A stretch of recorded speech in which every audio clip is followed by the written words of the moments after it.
minha proposta hoje é trabalhar o livro do C.S. Lewis chamado Abolição do Homem. É um dos meus livros preferidos dele. Eu acho que é um livro bem potente no que diz respeito à sua proposta. Eu acho que ele consegue demonstrar de maneira sucinta, ao mesmo tempo profunda e objetiva, a impressão que ele estava tendo da realidade do mundo, e especialmente do Ocidente, né, à época que ele escreveu, 1944, né? Então a gente consegue imaginar a situação aí, Segunda Guerra Mundial, né? Parte final da Segunda Guerra Mundial, ele vendo os grandes regimes totalitários aparecerem, né? Nazismo, comunismo, e isso somado a uma longa caminhada do pensamento ocidental, da civilização ocidental, que levou a isso. Quer dizer, as coisas não aparecem do dia para a noite, sem causa, né? Como que por bruxaria, não é assim que funciona. Existe uma série de passos que aconteceram para que se chegasse a essa situação. Então, o livro começa falando sobre a situação do ser humano e a visão que o ser humano tem sobre o mundo e sobre si mesmo nessa época. Embora o C.S. Lewis não fale isso no livro explicitamente, ele não fala que estou fazendo algum ensaio sobre a história do pensamento ocidental, fica claro que ele tem em mente isso, né? Pelas referências, quando ele cita toda a tradição, quando ele cita Aristóteles, quando ele cita o Tao da filosofia chinesa, fica claro que ele está contrastando a sabedoria antiga com o mainstream do pensamento moderno. No entanto, o intuito dele não é rastrear os motivos que levaram à situação como tal descrita, mas extrair daí consequências. Ou seja, uma vez que esse é o status da situação, para onde vamos, né? Até onde vai o fundo desse poço? E aí ele começa a extrair as consequências. Ele faz isso de uma maneira muito esperta e perspicaz, que é a seguinte: ele não pegou nenhum tratado de filosofia, nenhum tratado de moral, ele não discutiu com os historiadores, ele pegou da prateleira dele, por acaso, um livro didático para ensino fundamental, um livro para crianças. E esse método é muito interessante, né? Porque ele pegou o livro era de literatura para crianças, anos finais, que seria o nosso oitavo e nono ano, provavelmente, e começou a perceber a maneira como os autores ali tratavam a poesia. E é a partir daí que ele vai começar a discorrer o fio sobre as consequências desse pensamento que eu acabei de descrever. Pois bem, mas por que esse tratado de poesia instigou ele a fazer isso?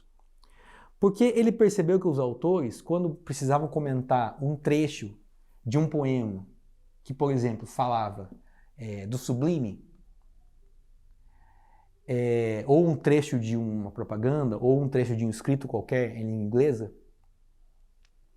eles, apesar de ser um livro de literatura inglesa, eles pouco ensinavam sobre a língua e muito falavam sobre visões de mundo que eles implicitamente acabavam passando aos alunos. Quais visões de mundo eram essas? Por exemplo, quando eles pegavam esse trecho que falava do sublime, eles falavam, olha, essa descrição do sublime aqui, na verdade ela é bem boba, e na verdade veja como ela é ingênua, veja como ela é infantil, veja como na verdade sublime, não é que o sublime exista no mundo real. O sublime é só uma maneira como a gente expressa o nosso sentimento.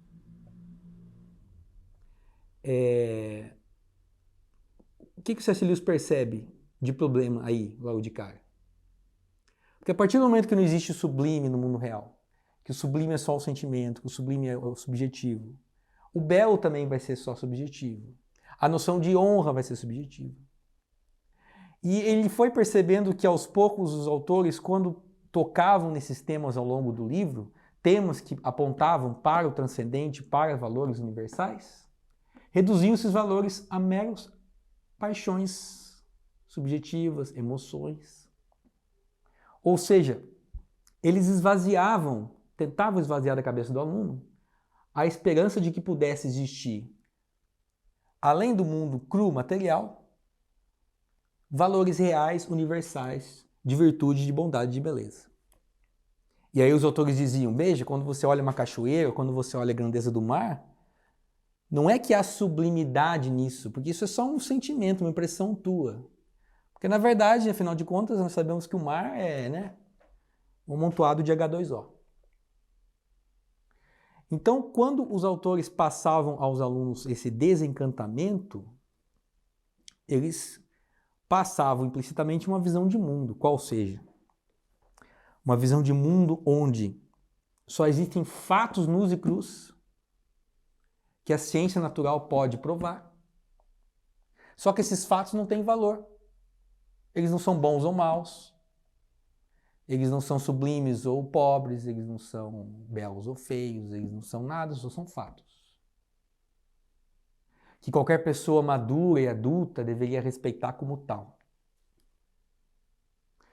E por outro lado, se quer falar em valores, eles não têm verdade. Porque valores não são verdadeiros, valores são projeções das nossas emoções. Não a verdade, é só emoções. Então, ou você tem valor sem verdade, ou você tem fatos verdadeiros sem valor. E aí a gente faz uma cisão na inteligência do ser humano entre o objetivo externo e o emocional interno. É claro que o C.S. Lewis, como crítico literário, de mão cheia que ele era, ele sabe que isso faz referência, por exemplo, ao movimento romântico, ao romantismo, século XVIII, que entrou no século XIX, que olha para trás e diz, mas como essa razão é sem graça, essa razão ao qual esses românticos se remetiam é a razão iluminista, é essa mesma razão da ciência nua e crua. Eles falavam, olha como essa razão é pobre, sem valor, é um fato sem valor. E nós, românticos, vamos resgatar o valor voltando-se para onde? Para as emoções. Para as catacumbas das emoções. O interior do ser humano, lá escondido. E as coisas da objetividade e da inteligência são da coisa da ciência pura, nua e crua. E por outro lado, os cientificistas iluministas vão fazer o oposto. O outro lado da mesma moeda. Não, nós tratamos a objetividade. E não é digno de razão tratar dos valores. Então, o C.S. Lewis está bem consciente dessa cisão, desse momento da história do pensamento ocidental. E aí essa referência, embora ele não fale explicitamente, é claro, né? É claro para o leitor, é claro para quem tem as referências. Isto é um resultado assim, inequívoco do ápice do resultado da queda da metafísica ao longo do pensamento ocidental. A metafísica foi aos poucos sendo desmantelada. Primeiro, Deus não é mais assunto da metafísica, depois a alma não é mais assunto da metafísica. O belo também depois já não vai mais ser assunto da metafísica, a estética. A moral não vai mais ser assunto da metafísica. E a metafísica fica tão desmantelada e tão decepada que sobra somente como se fosse o osso. Chega um ponto em que quando se fala de metafísica, os filósofos estão falando basicamente só de lógica.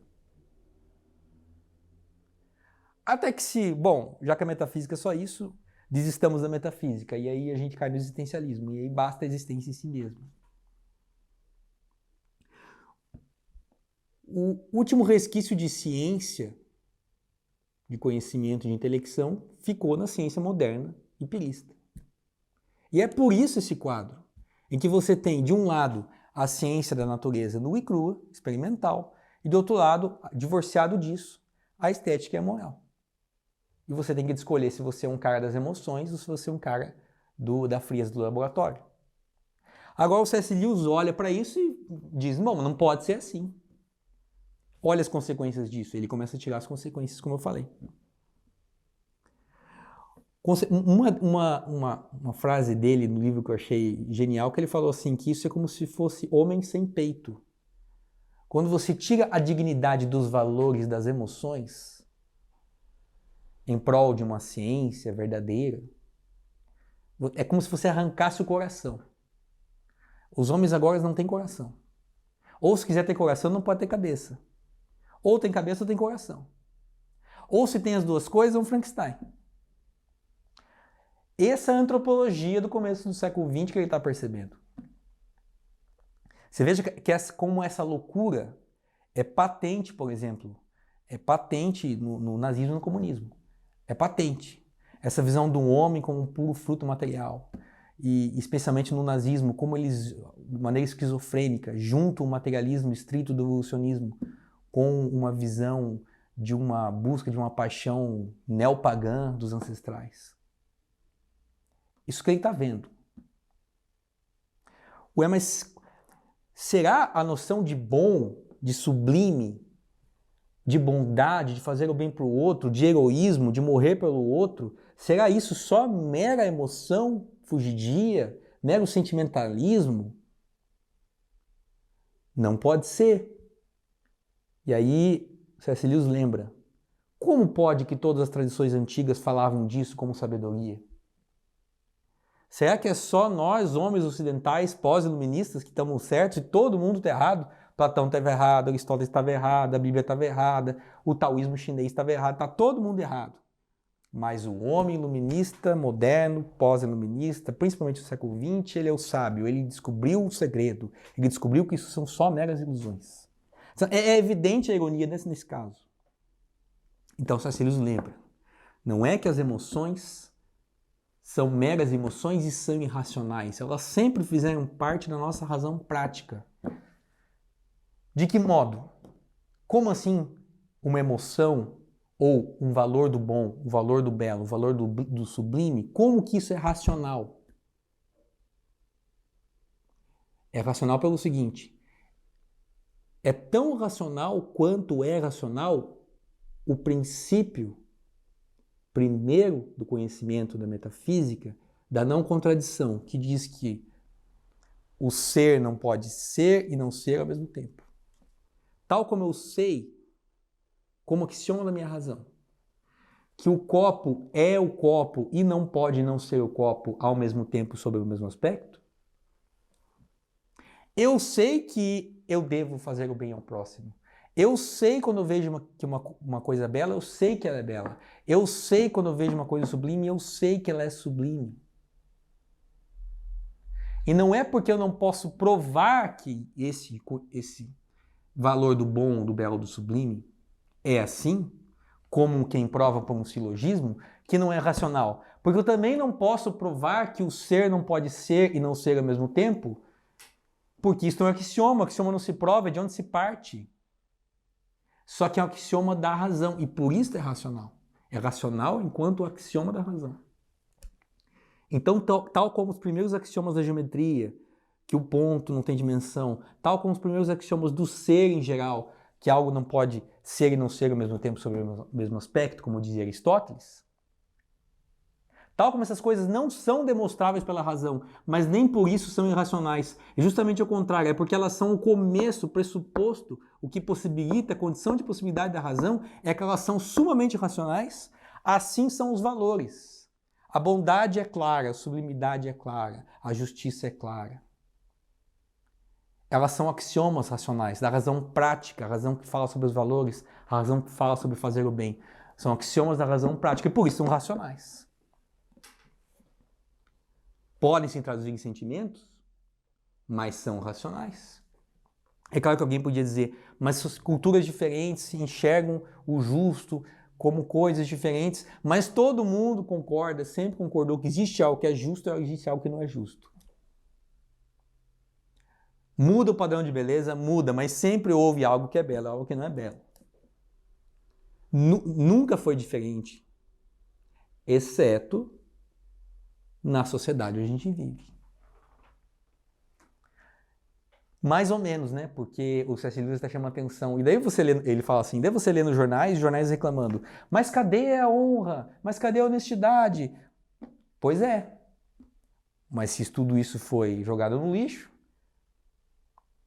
por que a gente reclama? E a gente reclama justamente porque não adianta a gente declarar que é lixo, isso continua existindo.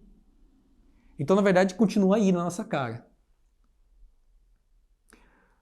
Como resolver esse problema, então? Como que o homem contemporâneo vai responder essas perguntas? Será que ele vai voltar atrás, pensar melhor e falar, não, pega aí. Não é possível que tudo é subjetivo. Vamos voltar para a sabedoria antiga, vamos entender o negócio de novo, vamos refazer a estética, vamos fazer a ética. Ele poderia fazer isso, mas não. O homem contemporâneo dobra a aposta. Ele fala, não, eu vou até o fundo. Ele vai falar assim, e esse C.S. Lewis entra aí na segunda parte do livro. Do homem sem coração, que eu citava, agora chegamos a um homem instinto. O que é o homem instinto? É o seguinte, se eu não sou capaz de explicar o motivo da minha ação, porque eu não sou capaz de acreditar no que é o bem, porque eu não sou capaz de acreditar em valores, eu não sou capaz de acreditar em beleza, eu precisarei explicar porque, afinal de contas, eu me movo. Porque se não existe o bem, para que eu faço alguma coisa? Essa pergunta tem que ser respondida. E como eu disse, um homem contemporâneo, em vez de voltar atrás, dobra a aposta. Ele fala, veja bem, o homem faz as coisas porque ele é movido pelos instintos. Não existe o bem como transcendental, como transcendente. Existe o instinto da autopreservação da vida. Existe o instinto de preservação das espécies. Existe o instinto disso, o instinto daquilo. E aí o homem sorri cinicamente para os antigos e diz, viu? Eu sabia que eram os instintos. Olha a psicanálise. Só que o riso cínico, ele costuma esconder a covardia, né? Por quê? Francamente, se eu fosse alguém que acreditasse que o homem se determina pelos instintos e não por outra coisa superior e real, e que os valores não existem, mas são só projeção dos instintos, eu radicalizaria a coisa.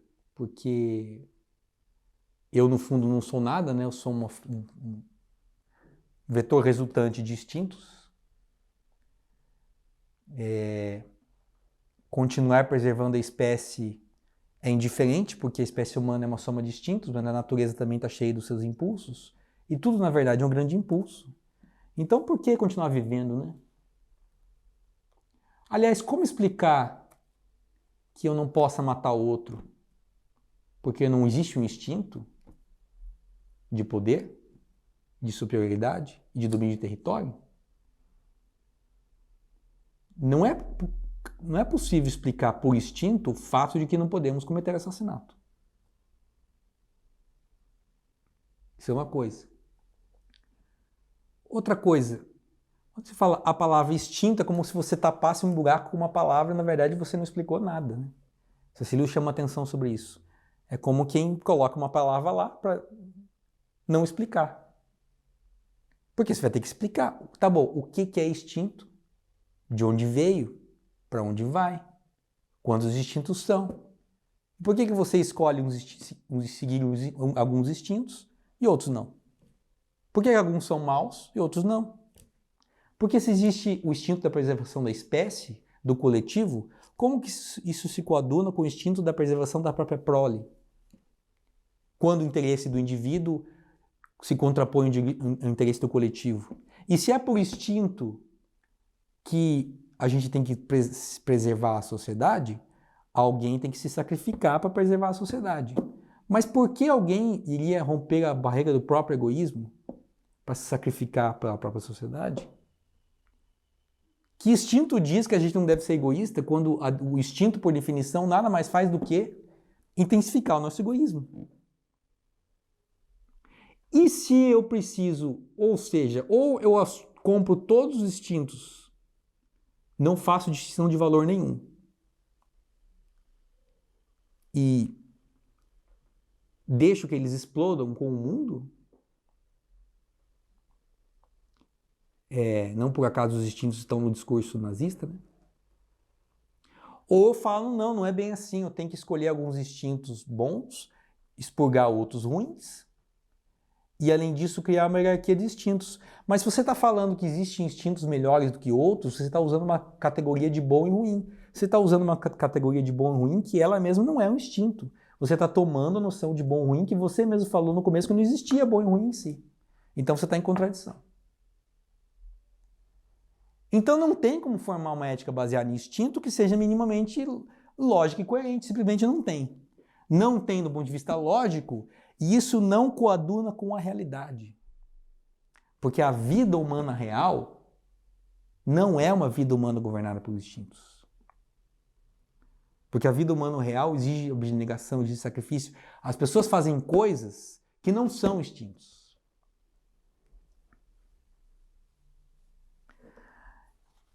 Isso levaria ao homem, por fim, se não assim não fosse, a se dissolver na própria natureza, né? Como eu disse, se tudo é instinto, qual a diferença do homem para o resto, né? Se os instintos são essa força vital da natureza que se projeta no homem, que é o homem senão só mais um vetor da natureza, não é nada, mais um elemento da natureza. Por que ele não dá cabo à sua própria vida e à sua própria existência? Por que não acabar com o mundo uma bomba nuclear? São respostas que o filósofo do instinto não sabe responder. Assim como não sabe responder à origem dos instintos. Se eles existem, como existem, de onde eles vieram.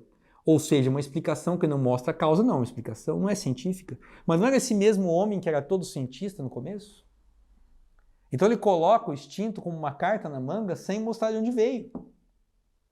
Sem mostrar de onde veio.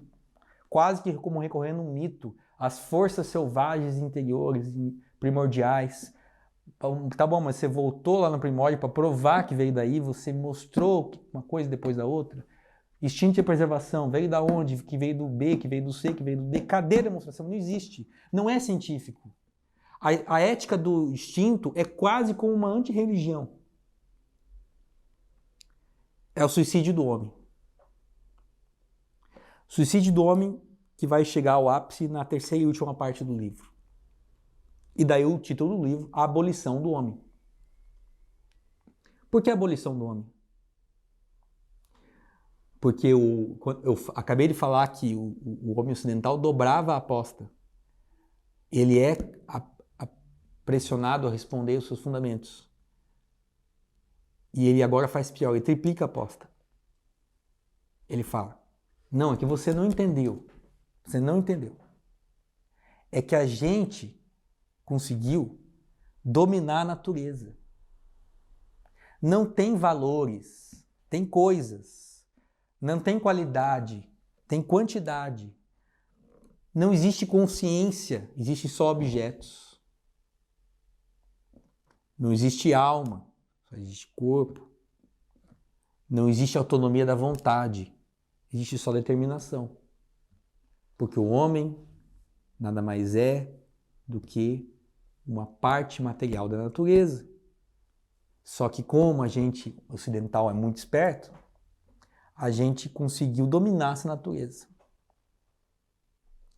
Então a gente domina a natureza, trata a natureza como um artefato externo, porque o conhecimento da ciência natural não diz respeito à ética, à alma do homem, porque isso não existe. É uma coisa fria e externa. O laboratório diz isso, aquilo não diz respeito a nada da tua disposição interior. Então, a natureza, o mundo como um todo, é um grande artefato. E a consciência do homem, da sua própria existência, do seu pensar, nada mais é do que um reflexo das suas ações sobre esse artefato. Coisa na qual o marxismo já tinha incorrido lá no século XIX. Fruto do mesmo materialismo. E disso extraímos o nosso poder, o nosso domínio extraordinário sobre a natureza. Agora, se a gente está dominando a natureza e a gente está com esse problema ao mesmo tempo de achar um motivo para continuar existindo e uma resposta àqueles que exigem que façamos o bem, porque não é possível que no meio da Segunda Guerra Mundial a gente simplesmente ignore essa pergunta, o que é fazer o bem. A gente precisa responder da seguinte maneira: fazer o bem é conduzir o homem com seus afetos e paixões, não de acordo com o bem transcendente, mas de acordo com as ferramentas que esta mesma ciência empírica pode nos fornecer. Quais sejam, concretamente falando? Induzir o homem não à liberdade de sua consciência, mas induzir no homem, por psicologia aplicada, a manipulação de seus afetos para que eles façam como sociedade o que nós queremos que ela faça. E aí veio o boom da propaganda, por exemplo, só um exemplo no começo do século XX. Induzir no homem que ele se contente em viver satisfazendo as paixões do conforto material e das benesses materiais, que vão vir daqui a pouco, no pós-guerra. Enfim, ensinar o homem a pensar o que ele tem que pensar. Esse homem que é um amontoado de moléculas não tem consciência própria, então a gente tem que ensinar, a gente tem que fazer ele se sentir bem fazendo isso, se sentir mal fazendo aquilo, para ele fugir da dor e procurar o prazer. Essa é basicamente a ética materialista, consumista, que a gente chegou. Mas fazer tudo isso para quê? Para que fazer tudo isso se não existe o bem? Continua a pergunta, para que fazer tudo isso se não existe o bem? Por que aquela bomba, Hiroshima e Nagasaki, não foi uma bomba final já, de uma vez por todas? Por que aquele espanto que aqueles cientistas tiveram, que os militares tiveram, com o resultado? O espanto da natureza humana, que ainda guarda uma semente de lucidez, mas que não tem ferramenta intelectual e moral para entender. Não tem ferramenta intelectual e moral porque, afinal de contas, se o homem é só mais alguém da natureza, a natureza é essa. A natureza é o domínio do mais fraco pelo mais forte. Bom, mas aí o mentor da sociedade contemporânea já dobrou, triplicou, agora ele multiplica por 4. Ele fala, você não entendeu, não é que está sem resposta, está com resposta sim.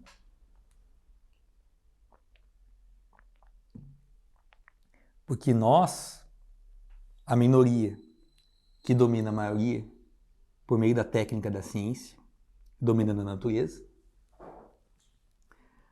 nós mostramos como as pessoas devem viver por meio dos impulsos que elas devem obedecer. E nós simplesmente fazemos isso não recorrendo a um dever, mas nós também aos próprios impulsos. Deixa eu explicar o raciocínio. O crescimento do domínio da ciência sobre a natureza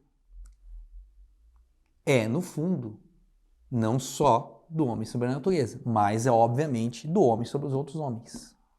Porque o crescimento da técnica, o crescimento da ciência, faz com que não é só sobre a natureza, na verdade, é o poder dos homens sobre os outros homens. Os homens que têm o poder da técnica, os homens que têm o poder da economia, os homens que têm o poder da arma, os homens que têm o poder disso, poder daquilo. Isso faz com que, cada vez mais,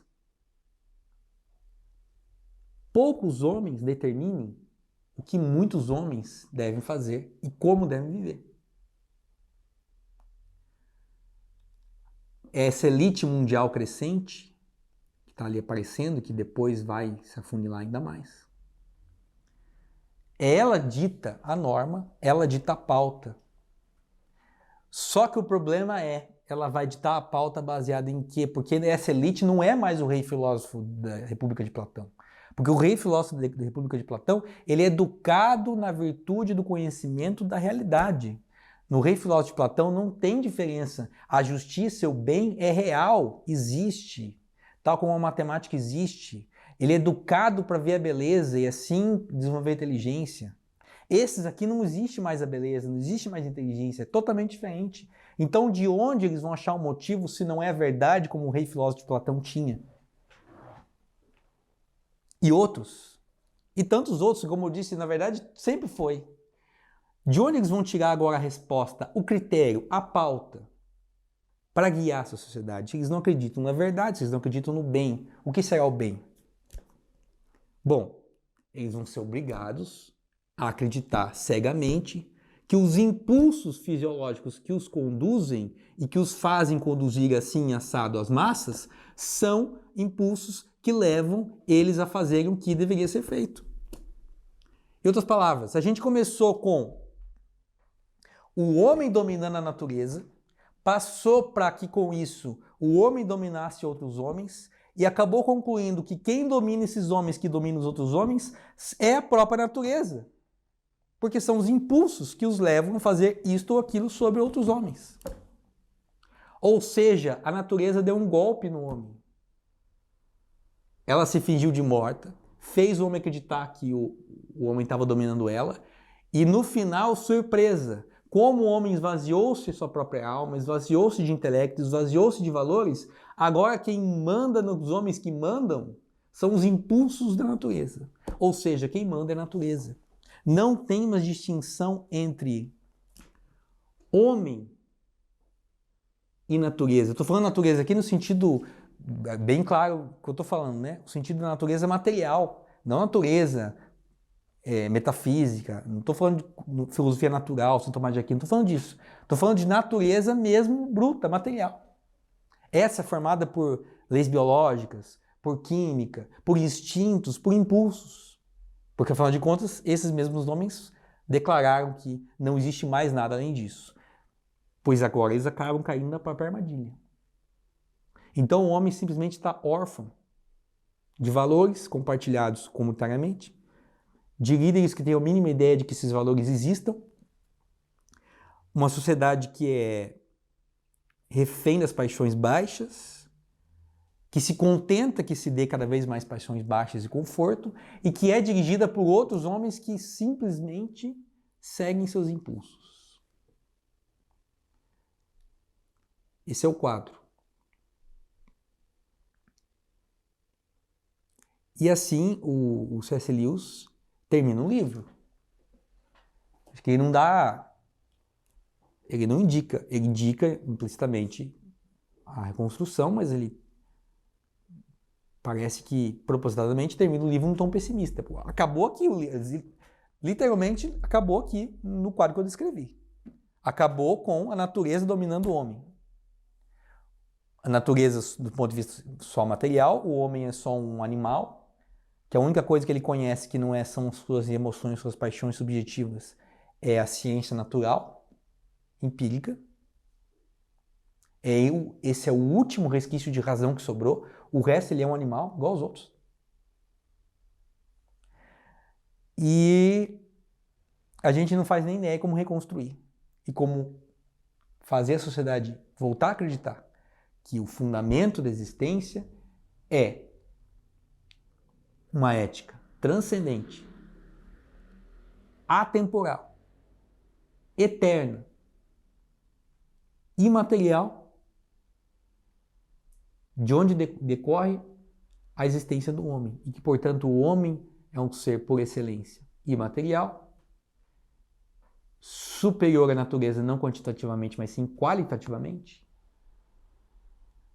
que pode conhecer não só as coisas frias, externas assim, mas pode conhecer a si mesmo, como Sócrates já avisava, e mais que é justamente conhecendo de maneira certa as coisas que ele vai conhecer a si mesmo, e conhecendo a si mesmo de maneira certa que ele vai conhecer as coisas. Essa harmonia do homem com o cosmos, com a natureza, com os outros e com o divino é o que foi perdido. E a destruição dessa harmonia é o que o C.S. Lewis está descrevendo nesse livro. Dito isso, acho que mais ou menos resumi o conteúdo do livro de maneira mais ou menos fidedigna.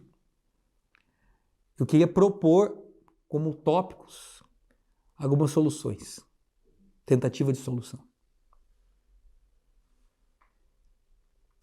Primeira,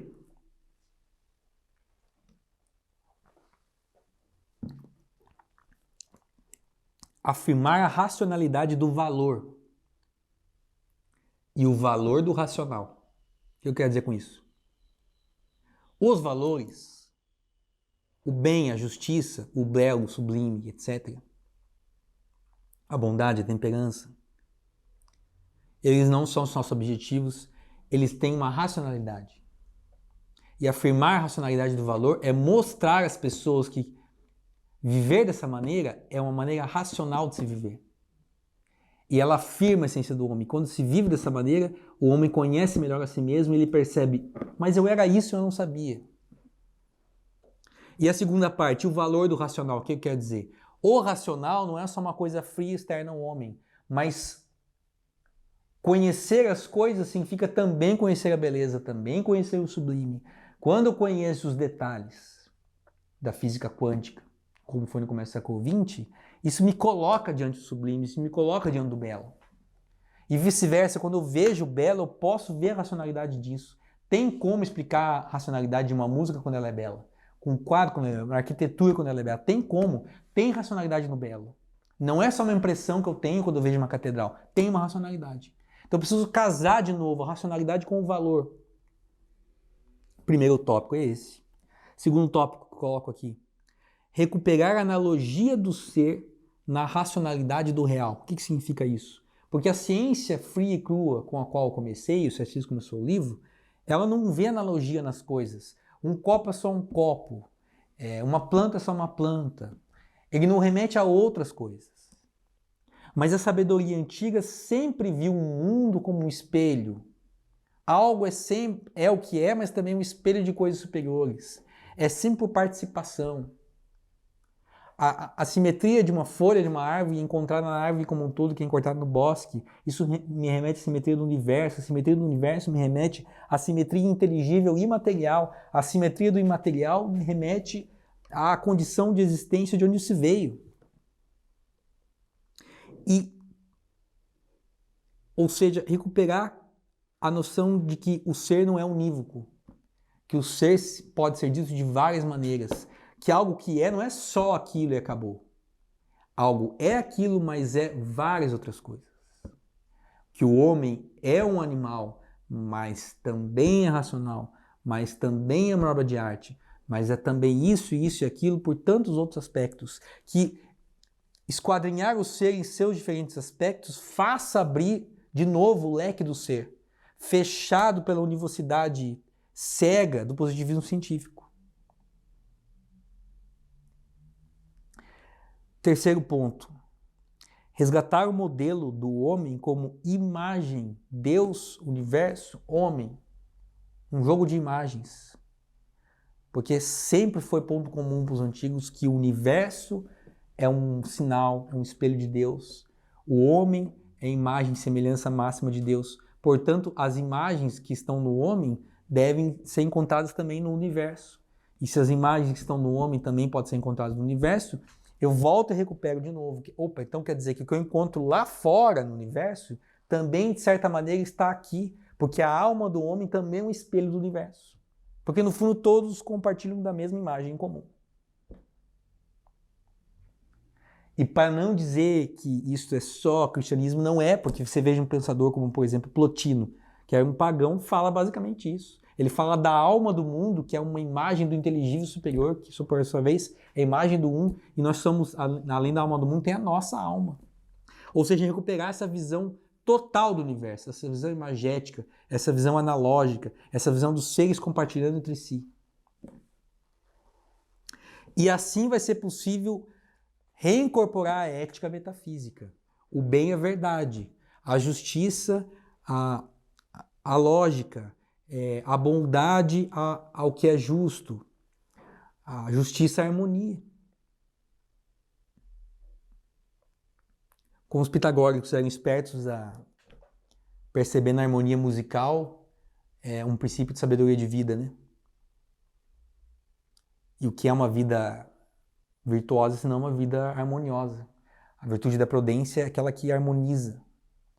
temperança, a justiça, a fortaleza. Isso é música, né? Ainda, reafirmar a excelência contra aqueles que reduzem o homem a simples impulso e instinto, mostrar coisas grandiosas, mostrar grandes sacrifícios, que ao contrário do que só seguir o impulso da sobrevivência, fazem muito diferente. Mostrar aqueles que se sacrificam pelo outro, mostrar as grandes coisas, recontar os grandes feitos, recontar os grandes gênios. Não argumentar, mas simplesmente mostrar. E ainda não negar que os impulsos existam, mas dizer que eles devem ser subsidiários, subservientes, estar no seu devido lugar, na ordem de hierarquia das coisas. E ao sermos perguntados se basta saber o que é bem para fazer o bem, é óbvio que ninguém é ingênuo, que todo mundo sabe disso, que o ser não passa a dever ser assim num toque de mágica. E para entender por que isso não acontece, porque a gente sabe o que é o bem e não faz, como diz São Paulo, sei o que eu devo fazer e não faço, sei o que eu não devo fazer e faço. A gente tem que resgatar a noção de pecado original. Sem noção de pecado original, na sociedade ocidental, o homem não vai conseguir se reencontrar. Para entender por que ele sabe o bem e não faz, e também para entender como e onde guardar os seus impulsos. Penúltimo, entender-se como portador de vontade e liberdade, porque alguém que é livre dos impulsos é livre, tem própria vontade. Libertar-se assim dos condicionamentos desse novo homem, esse novo homem que a sociedade materialista quer construir, o nazismo quer construir, o comunismo quer construir, continua querendo construir. Libertar-se e falar, não, chega. Ninguém vai falar o que eu sou, ninguém vai decretar quem é o novo homem, não existe novo homem, existe o homem que é desde sempre. Se libertar desses condicionamentos, dizer não. Isso significa, então, ao contrário do que alguns intérpretes de Nietzsche acham, que, por exemplo, o cristianismo não é uma filosofia para cordeirinhos que abaixam a cabeça. Não é, porque dizer não exige fibra, existe vontade, existe força vital. Buscar excelência é força vital. Mostrar que a vontade e a liberdade residem aí. E que é a submissão aos afetos e às paixões que escravizam. E que sim torna o homem um cordeirinho, como ele é hoje. E por fim, libertando-se dessa noção do homem atomizado, refém dos seus impulsos, reduzido a um montão de moléculas, e mais emoções subjetivas quaisquer, mais discursos culturais quaisquer. Ou seja, um homem que ontologicamente está esvaziado, que ele tem que optar entre ser pura amontoado de molécula, ou puro fruto social, ou puro fruto de discursos políticos, ou puro fruto de emoções, que palhaçada é essa? Recuperar a fibra e se organizar, se aprumar, entender de novo o que é o homem. Para isso ele vai precisar entender, e de novo amarrando com o que eu falei, sobre se entender como uma imagem divina junto com o universo, é entender que o homem se situa no seguinte quadro. Existe o eu, existe o outro, mas não só o eu, o outro, tem o famoso livro do, se não me engano, Martin Buber, que fala. O eu e o outro, onde eu exerço as virtudes que existem realmente porque o outro existe realmente, fazem sentido no universo, que guarda a imagem da estrutura do real e que nos conserva como ser humano, mas não o universo por si solto só por universo, porque isso não esgotaria a explicação. O universo existe, então ele pressupõe um ser. Então estamos no eu, passamos para o outro. Então somos nós que estamos no universo e nos relacionamos com o universo. Por quê? Pressupomos aí o ser. E o ser, que não se origina do nada, mas que só faz sentido se tem como sua fonte o sumo ser, que é Deus, a qual remeto a minha primeira aula, para as provas da existência de Deus. Então, é isso que eu queria trazer hoje. Além de resumir o livro, apontar o que está no livro de referências não explícitas, mas implícitas sobre a história do pensamento ocidental, sobre uma certa leitura dele sobre essa decadência do homem, e além de acrescentar isso e resumir o livro, também tentar acrescentar algumas frentes de abertura de solução. Observando, por fim, que o quadro que ele descreveu em 1944, na verdade, não mudou, me parece, substancialmente. A não ser por um certo fenômeno mais recente, pós-anos 60, de uma espiritualidade vazia, meio boba, meio infantil, do movimento dos anos 60, que ao perceber esse vazio materialista do homem, propõe uma solução que, contudo, não é uma solução de jeito nenhum, que continua transformando o homem nessa geleia nihilista que a gente está ainda enredado, né? É isso, agradeço a presença e espero que possa ter sido proveitoso e que a gente possa se ver na próxima.